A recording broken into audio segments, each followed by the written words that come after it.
días a todos, hermanas y hermanos. Un domingo más que el Señor nos permite reunirnos como iglesia y como se ha contado ya en esta mañana, el Señor está en medio de nosotros. Eso es lo importante, porque si el Señor no estuviera, de nada serviría que nos hubiéramos reunido. Bueno, creo que el Espíritu Santo del Señor nos ha guiado en esta mañana a abrir el libro de Levítico y abrir el libro de Apocalipsis. Pues vamos a abrir de nuevo otra vez el libro de Apocalipsis, capítulo 1. En marzo hizo un año que hablé sobre los 8 primeros versículos del capítulo 1 de Apocalipsis. Pero un hermano que está aquí presente entre nosotros me ha dicho, bueno, que cuando terminaría yo el capítulo 1. Pues vamos a terminar el capítulo 1. Por lo menos hoy y en otros 2 domingos siguientes terminar el capítulo 1. Es decir, en 4 mensajes. Ya di uno en marzo, hizo un año. Hoy va a ser el segundo y quedan otros 2 más. Así que vamos al capítulo 1 de Apocalipsis y como toqué los 8 primeros versículos, pues hoy vamos a leer el 9, el 10 y el 11 nada más. Los versículos 9 al 11 del libro de Apocalipsis. Dice así la palabra del Señor. Yo, Juan, vuestro hermano y copartícipe vuestro en la tribulación, en el reino y en la paciencia de Jesucristo, estaba en la isla llamada Patmos por causa de la palabra de Dios y el testimonio de Jesucristo. Yo estaba en el Espíritu en el día del Señor y oí detrás de mí una gran voz como de trompeta que decía: Yo soy el Alfa y la Omega, el primero y el último. Escribe en un libro lo que ves y envíalo a las 7 iglesias que están en Asia, a Éfeso, Esmirna, Pérgamo, Tiatira, Sardis, Filadelfia y Laodicea. Lo dejamos aquí, que el Señor bendiga su palabra.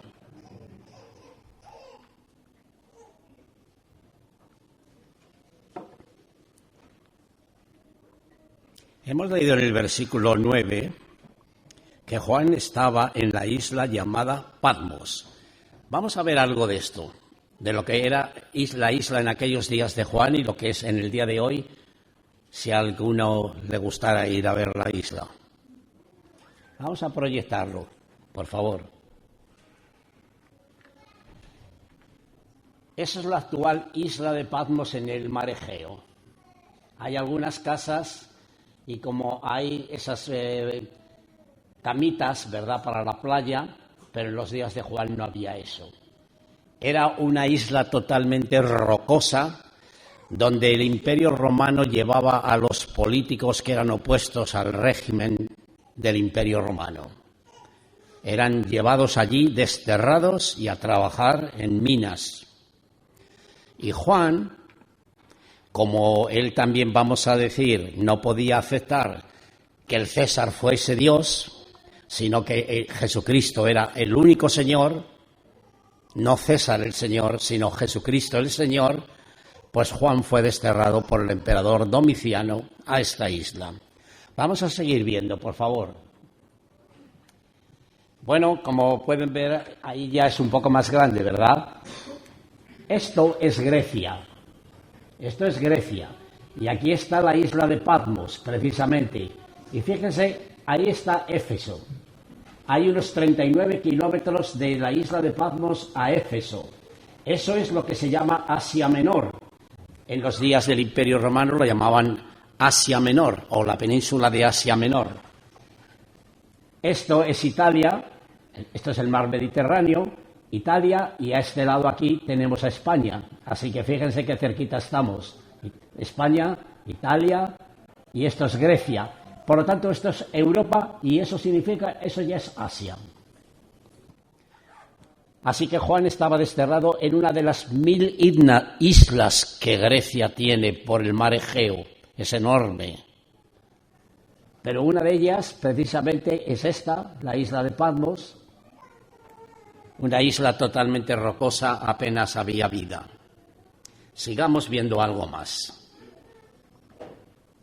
Bueno, viéndolo ahora un poquito más así, miren, ahí tenemos Éfeso, que hoy pertenece a Turquía, las 7 iglesias que hemos leído, Éfeso, Esmirna. Esmirna hoy se llama Izmir, modernamente, es la ciudad de Izmir, con un moderno provisto aeropuerto, según me contó un compañero del banco, que como ya he hablado de él, ya le he dicho, él fue chofer del embajador o conductor del embajador de España en Turquía, antes de venir al banco.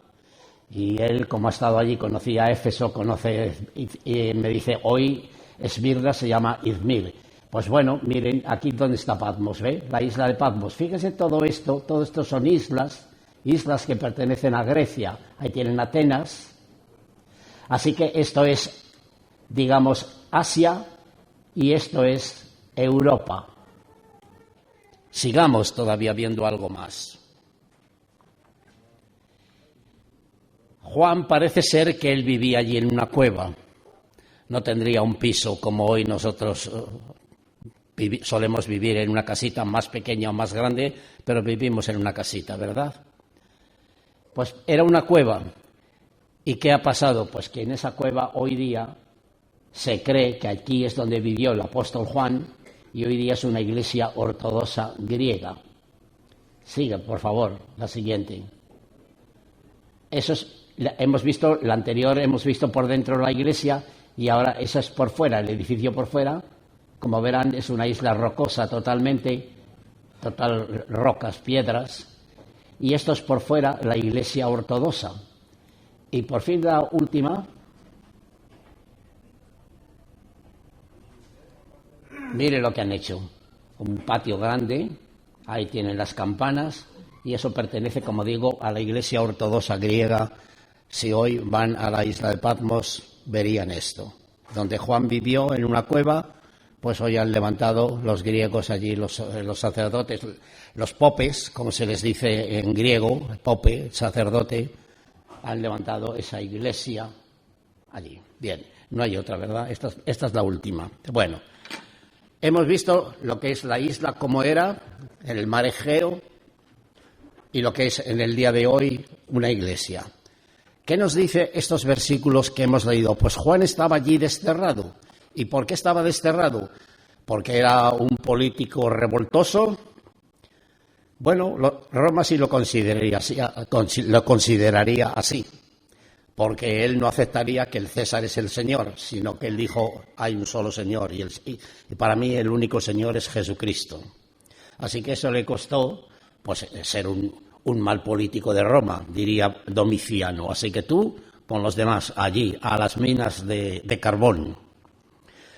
Versículo 9, hemos empezado leyendo, yo Juan, vuestro hermano y partícipe vuestro en la tribulación, en el reino y en la paciencia de Jesucristo, estaba en la isla llamada Patmos por causa de la palabra de Dios, no por ningún delito, no por haber robado, no por haber matado, sino por causa de la palabra de Dios y por el testimonio de Jesucristo, porque él testificaba de Jesucristo.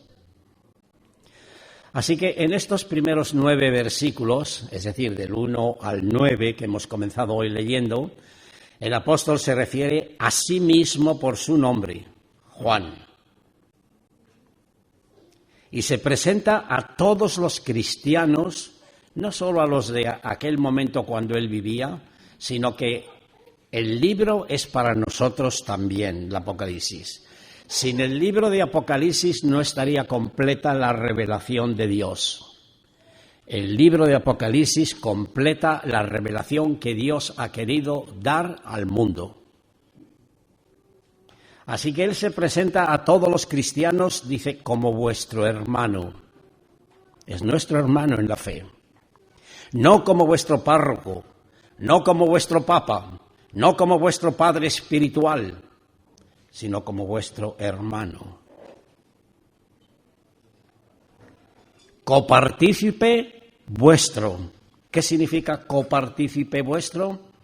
Pues es decir, compañero vuestro. Compañero vuestro en la tribulación y en el sufrimiento.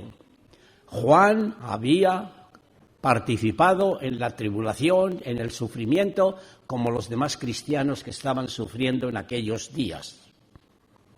Y tenemos la misma raíz en 2 de Pedro, la misma raíz en el original que dice 2 de Pedro 1:4. Fíjense lo que dice el apóstol Pedro.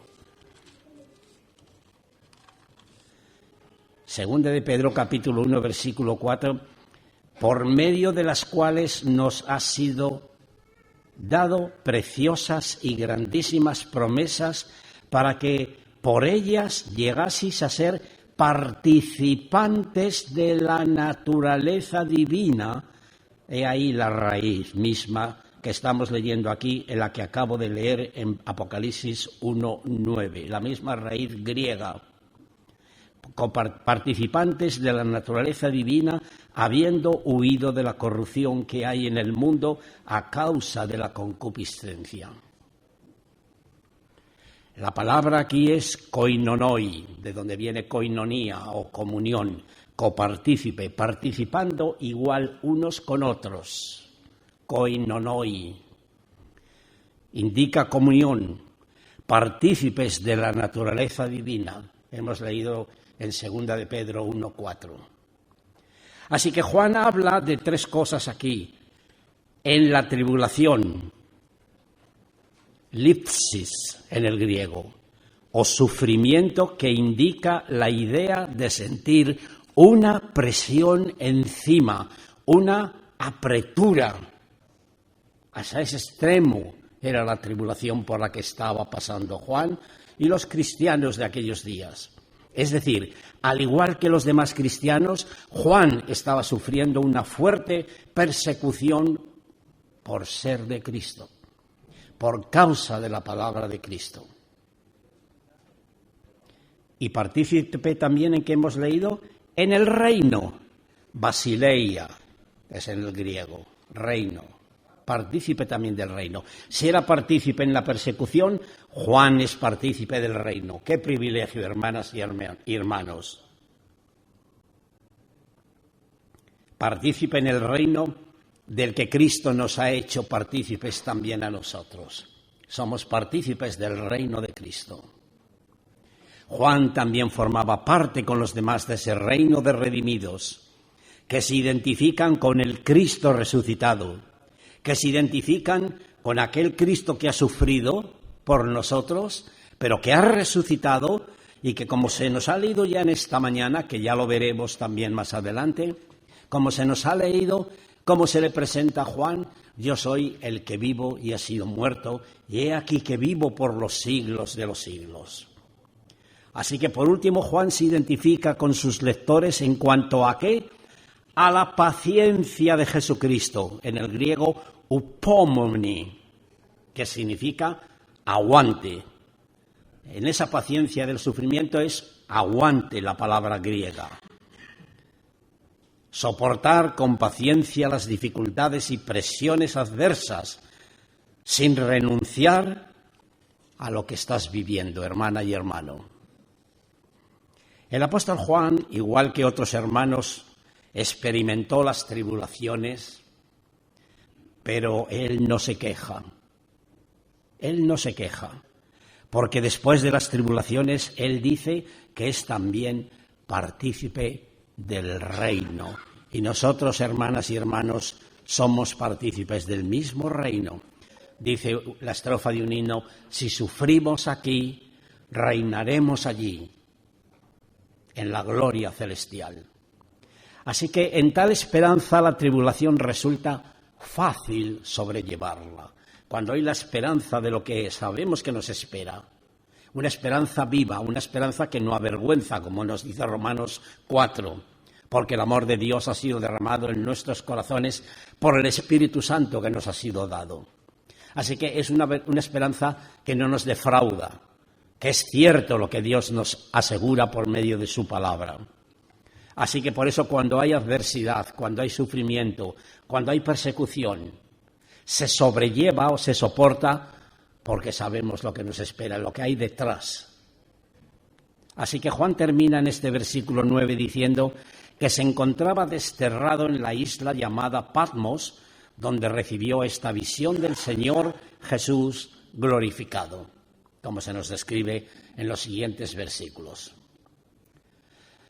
Patmos, esta isla hoy se llama Patino, no es Patmos, pero bueno, si fuéramos allí a Grecia y fuéramos a esta isla y preguntamos por Patmos, es lógico que sí sepan lo que estamos preguntando, pero que hoy modernamente se llama Patino, la isla. Como, por ejemplo, he dicho que en Éfeso se llama... Sí, Éfeso sigue llamándose Éfeso, pero Esmirna se llama Izmir. Pérgamo, por ejemplo, se llama Bergama. Hoy en Turquía es la ciudad de Pérgamo. Así que hay ciertas ciudades que han cambiado el nombre, pero sigue siendo el mismo lugar. Es una pequeña isla, como he dicho, en el mar Egeo, conocida mundialmente como la isla del Apocalipsis, así la llaman también, o la Jerusalén del Mediterráneo, por ser el lugar donde San Juan recibió las visiones del libro de Apocalipsis que tenemos delante de nosotros. Era en pequeños tiempos, vamos a decir, en los tiempos de Juan, en los días del apóstol Juan, cuando él estaba allí desterrado. Era una isla, como he dicho antes, desierta, era una isla rocosa, volcánica, en el mar Egeo, situada a unos 39 de la costa de Turquía en sí, a unos 65 kilómetros, pero en cuanto a Éfeso, unos 35 a 39 kilómetros. Y Éfeso tenía un gran puerto comercial porque venían de Éfeso, de la parte de Turquía, en aquel entonces se llamaba Asia Menor, venían los barcos con las mercancías hacia el oeste, Italia, es decir, hacia Roma, e incluso, digamos, vendrían para acá, para España, a Fenicia, por los fenicios, a Tarsis, que es en Huelva, la ciudad de Huelva en el día de hoy en Andalucía, era la antigua Tarsis, posiblemente donde Jonás en el barco él quería venir, porque aquel barco venía para Tarsis. Bueno, pues esta isla, como ya he dicho antes, hoy día tiene muy pocos habitantes, tiene algún edificio y tiene esta pequeña iglesia situada en la cueva donde se cree que allí vivió el anciano apóstol Juan. Digo anciano porque ya no era un joven. Esto pudo ser más o menos, y cuando él escribe el Apocalipsis era casi el final del siglo I. Así que Juan era el último de los apóstoles que sobrevivió, y él escribe desde allí lo que le está siendo dicho, lo que está viendo y lo que está oyendo. Por eso él en la primera carta, o la primera epístola, ¿recordáis cómo comienza Juan en la primera epístola? Lo que hemos visto con nuestros ojos, lo que hemos oído, eso os anunciamos, dice el apóstol Juan. Así que son testigos que ellos lo han vivido, son testigos de Cristo que han oído las palabras que Cristo dijo y han escrito lo que se les está diciendo, lo que oyen y lo que ven. Son testigos oculares y son testigos oyentes. No tenemos ninguna leyenda que se les ha ocurrido el cuento como los cuentos de Caperucita, de Blancanieves, los 7 enanitos, que todo eso son anécdotas, sí, muy bonitos, pero no son ciertos, no es verdad. Pero lo que escribe el apóstol Juan y lo que escribe Pedro son testigos de haberlo vivido a los pies del Señor Jesucristo.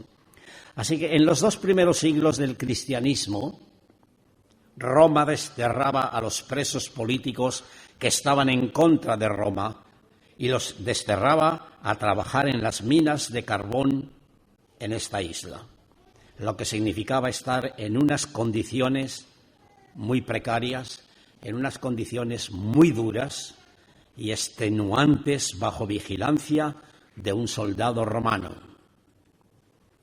La comida y la ropa se cuenta en la historia que eran muy escasas y además les tocaba dormir en el suelo.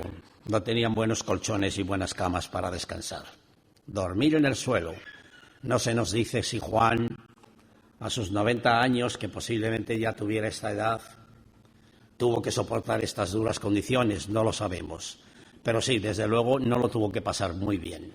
Ahora, tiene el privilegio de que el Señor se le aparezca, le hable y le dice: yo soy el alfa y la omega, el primero y el último. Y el motivo de estar Juan desterrado en esta isla, como he dicho, fue por causa de la palabra de Dios y el testimonio de Jesucristo. ¿Cuántos nosotros también en España, no hace muchos años, han tenido que ser también desterrados y han sufrido por causa de la palabra de Dios y el testimonio de Jesucristo? Sí. En la ciudad de Salamanca, el pastor de la Iglesia Reformada, aparte de pastor, era maestro, fue encarcelado y fue fusilado. Era amigo de Unamuno. Amigo de Unamuno. ¿Se han oído hablar el nombre de Unamuno? Que fue rector en la Universidad de Salamanca. Era un vasco. Él era vasco, pero vivió en Salamanca y fue rector de la universidad. Pues amigo de Unamuno fue este pastor de la Iglesia Reformada Episcopal, de la que hoy aquí tenemos en Beneficencia, en la calle Beneficencia, en Madrid, el obispo. El pastor estaba era el obispo de aquí, de las iglesias reformadas en España, y fue fusilado por la causa de la palabra de Dios, precisamente. Varios hermanos y hermanas fueron encarcelados al estallar el régimen franquista. Fueron encarcelados, se les quitó el título de maestros a los que lo eran, se les despidió de sus trabajos algunos, y esto es sufrir por el testimonio, por ir contra el régimen, precisamente. No es que vayas contra el régimen, es que si tú no aceptas esas cosas que son contra la palabra de Dios, pues tú eres ya considerado un enemigo, que estás estorbando. Y eso le pasaba a Juan y los primeros cristianos. El destierro por el cual Domiciano, en los años 95, porque en el 96, un año después, Domiciano muere. ¿Y qué se encontraría cuando al verse con Dios, cuando le llama a Domiciano de lo que ha estado haciendo? Qué sorpresa, ¿verdad? Y qué sorpresa la de muchos políticos a través de la historia, que se encuentren: Dios no existe, Dios no me importa. Muy bien, ahora te vas a encontrar cara a cara con Dios, porque está establecido.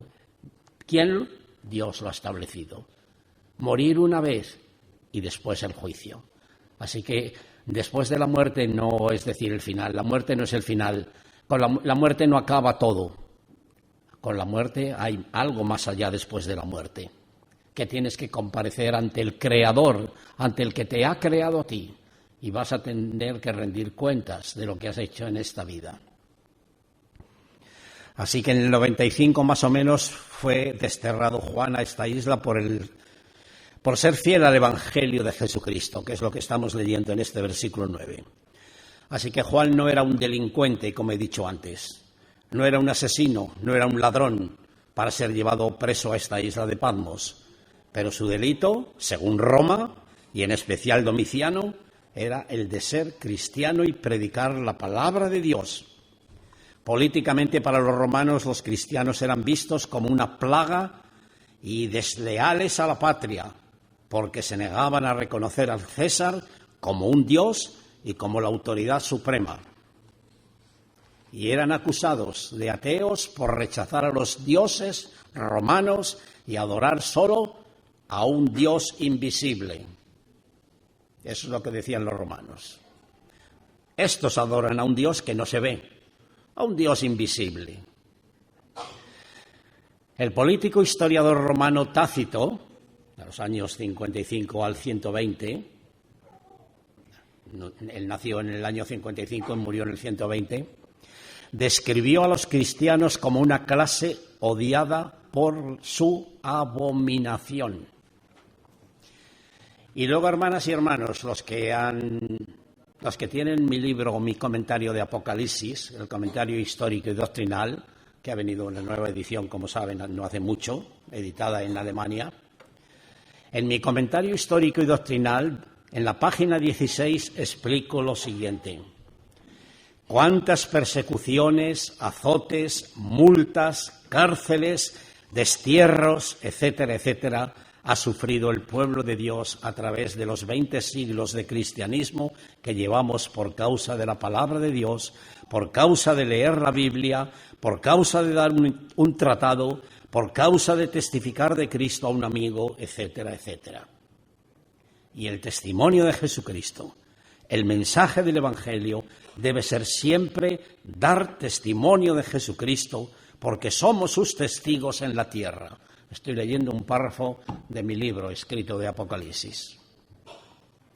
Bueno, pasamos al versículo 10, hermanas y hermanos. ¿Qué nos dice el versículo 10?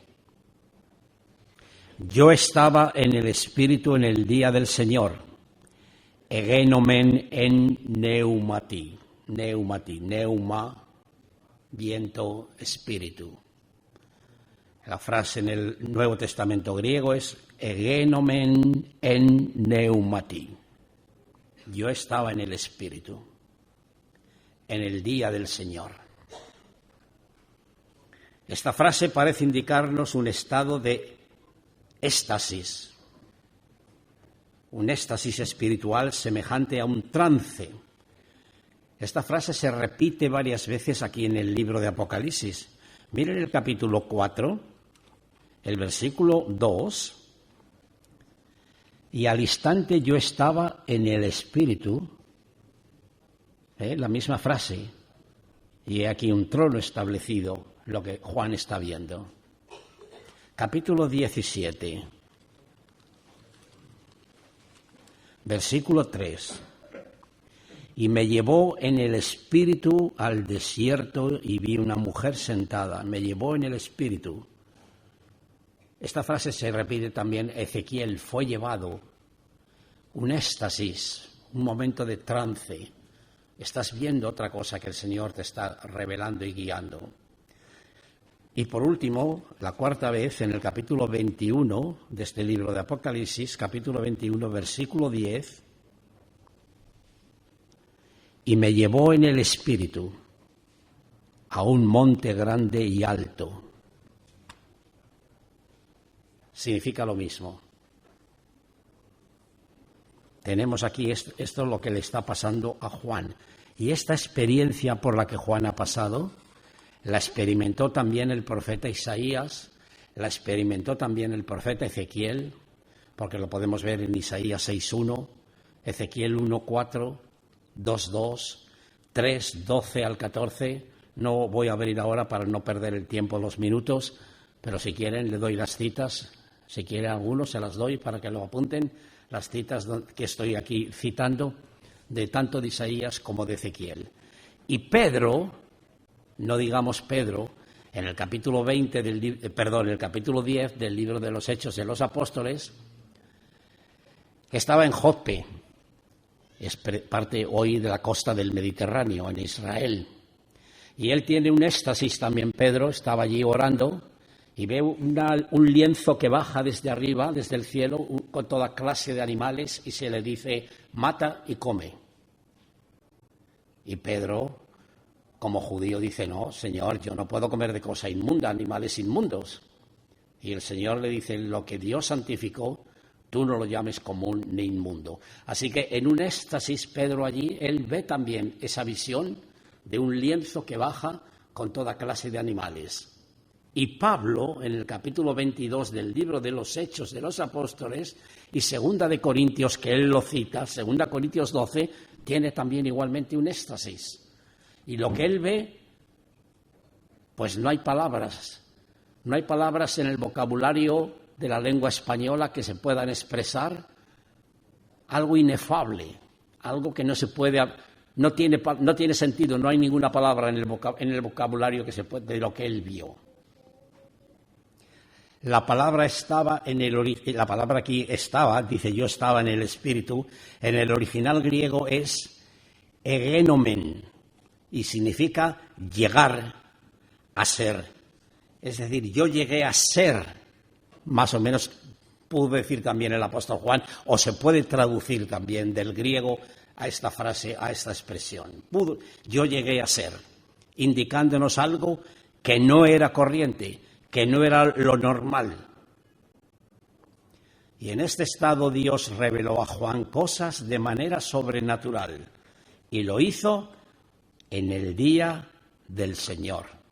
En el día del Señor, que para algunos intérpretes lo atribuyen al día de Yahvé del Antiguo Testamento, el día de juicio o día del Señor, pero no, yo no estoy de acuerdo. Hay otros escritores, hay otros intérpretes que efectivamente lo atribuyen al primer día de la semana, hoy, el domingo, el primer día de la semana.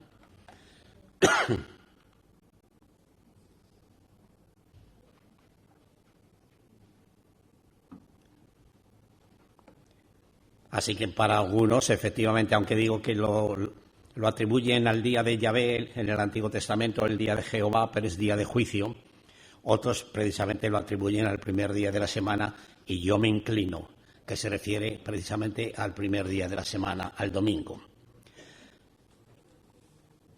La Vulgata latina lo traduce así: fui in spirituin dominica Dei, dominica de domingo, es decir, que él fue en el día de domingo. Esta es la Vulgata latina, como lo podemos leer, y en el latín significa la palabra dominica, domingo.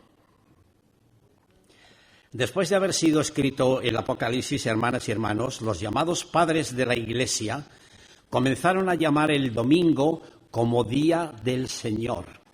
Así que esto mismo va acreditando que lo que digo no se trata del día de Yahvé, como algunos intérpretes lo traducen, sino que se refiere al primer día de la semana y fue llamado el Día del Señor.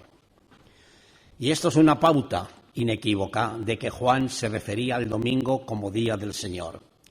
¿Y qué sigue diciendo este versículo? Y oí detrás de mí una gran voz como de trompeta. Podemos traducirlo como una voz poderosa, una voz fuerte, que son las mismas palabras griegas que leemos en Mateo 27 y en Lucas 23 acerca de Jesús, cuando él a gran voz exclamó: Padre, en tus manos encomiendo mi espíritu. Y esa palabra a gran voz, phonen megalen, es el griego. El profeta Ezequiel también oyó una voz así, phonen megalen. Lo tenemos en Ezequiel 3, versículo 12.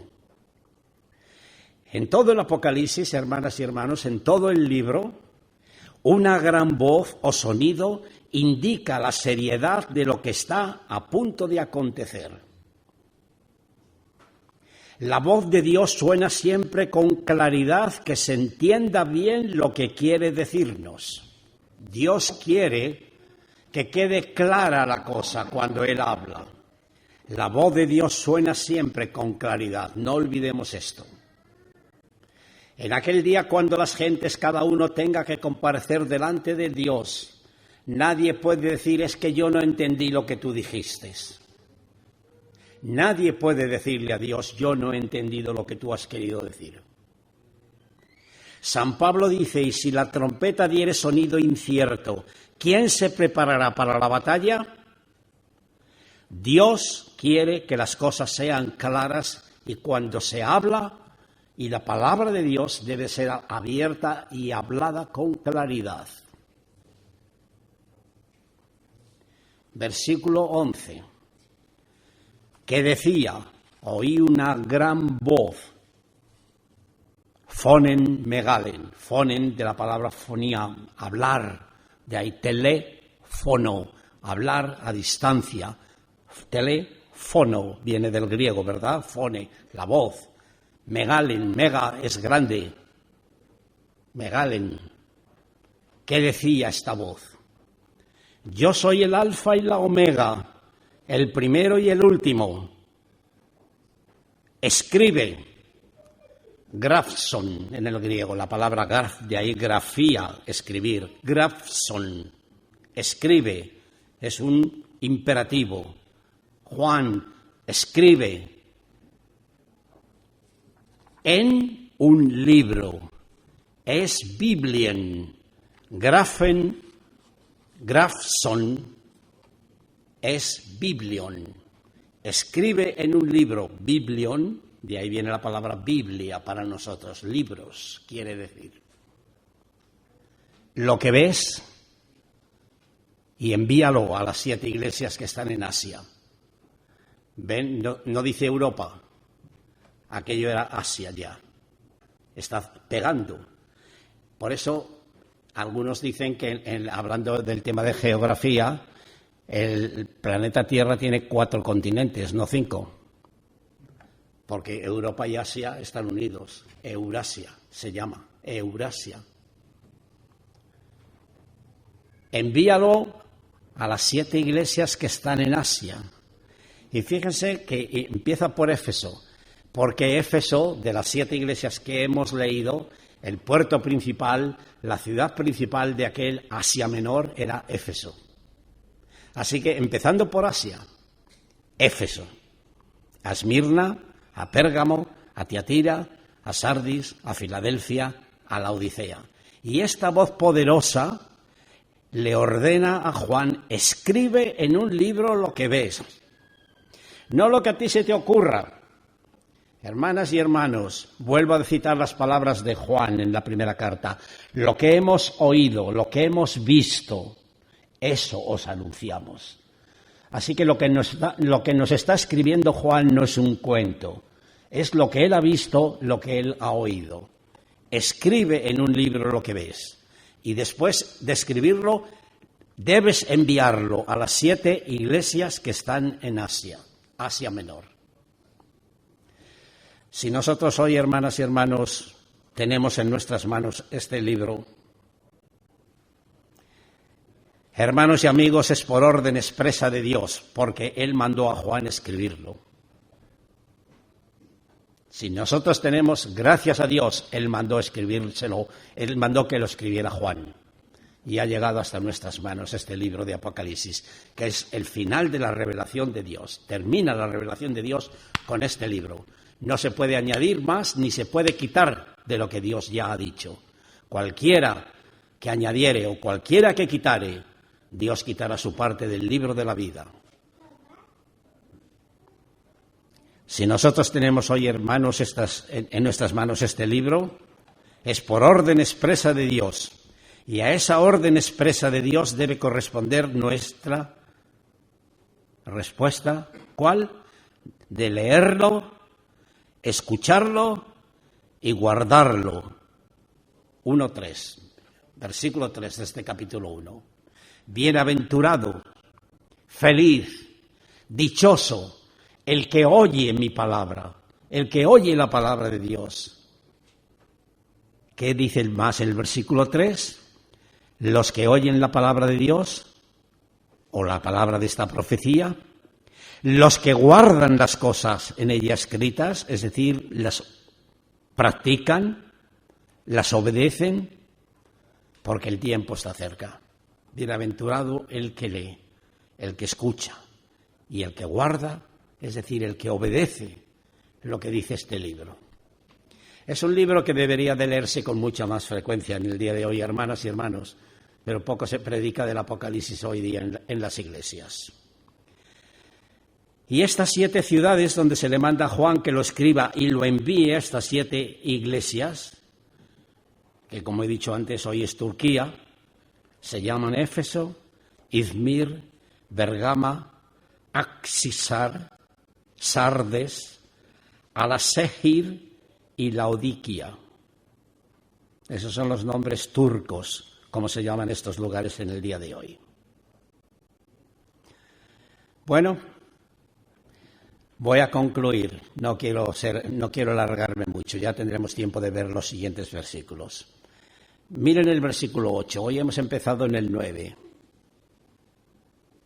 El versículo anterior dice el versículo 8, yo soy el alfa y la omega, principio y fin, dice el Señor, el que es, el que era, el que ha de venir, el Todopoderoso, el Shaddai. Tenemos aquí una referencia a Cristo Jesús como el que es, el que era y el que ha de venir. Y esto lo podemos ver desde que Él estuvo aquí en la tierra, hermanas y hermanos. El que es, el que era y el que ha de venir. El que era como profeta que vino. El que es actualmente como sacerdote que está ante la diestra de Dios intercediendo por nosotros. El que es presente. Y el que ha de venir como rey, porque ha de venir para reinar. Profeta, sacerdote y rey. Esos tres atributos le corresponden al Señor Jesucristo. Los profetas y sacerdotes del Antiguo Testamento y los reyes tipificaban al mismo Señor Jesucristo, porque Él era profeta, Él vino como el profeta de Dios, la voz de Dios, el Verbo hecho carne. Hoy es el sacerdote que intercede ante el trono de Dios a nuestro favor. Y es el rey que esperamos porque ha de venir para reinar, establecer su reino aquí en la tierra. El Apocalipsis, como dice Schaffer, es como una terminal de todos los grandes caminos de la profecía que corren a través de todas las Escrituras. Así como Génesis es el libro de los principios y orígenes, el Apocalipsis es el libro de las terminaciones y fines. Uno comienza con la eterna felicidad que más tarde se pierde, el otro concluye con la felicidad eterna recobrada. Así termina el libro de Apocalipsis, los dos últimos capítulos, 21 y 22. Y vi una gran ciudad, la Nueva Jerusalén, que descendía del trono de Dios, del cielo de Dios. ¡Qué gran alegría! ¡Qué gran gloria! ¡Qué eternidad de gloria nos espera a todos aquellos que hemos aceptado al Señor Jesucristo, al que murió por nosotros en la cruz! Y sigue diciendo Schaffer, uno comienza con el árbol de la vida, el otro concluye con el árbol de la vida. Estoy hablando de Génesis y Apocalipsis, principio y fin de la Biblia. Uno comienza con el libro de la vida, el árbol de la vida, otro concluye con el árbol de la vida. El uno comienza con la primera creación arruinada, el otro cierra con una nueva creación en su deslumbrada gloria.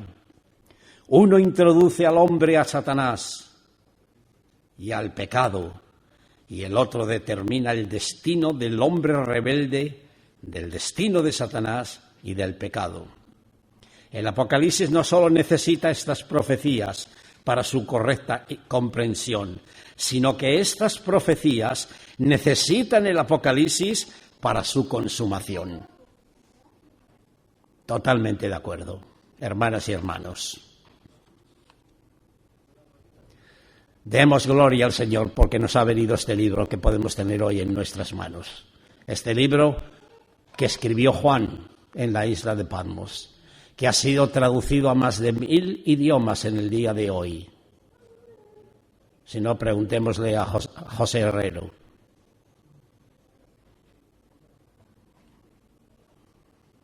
Es un libro que te beneficia, hermana y hermano. Léelo. Si no lo entiendes al principio, pide luz al Señor. Pero léelo más veces, no lo cierres. No dice bienaventurado el que cierra el libro. Bienaventurado el que lee, el que oye y el que guarda las palabras de la profecía de este libro. Que al Señor sea la gloria.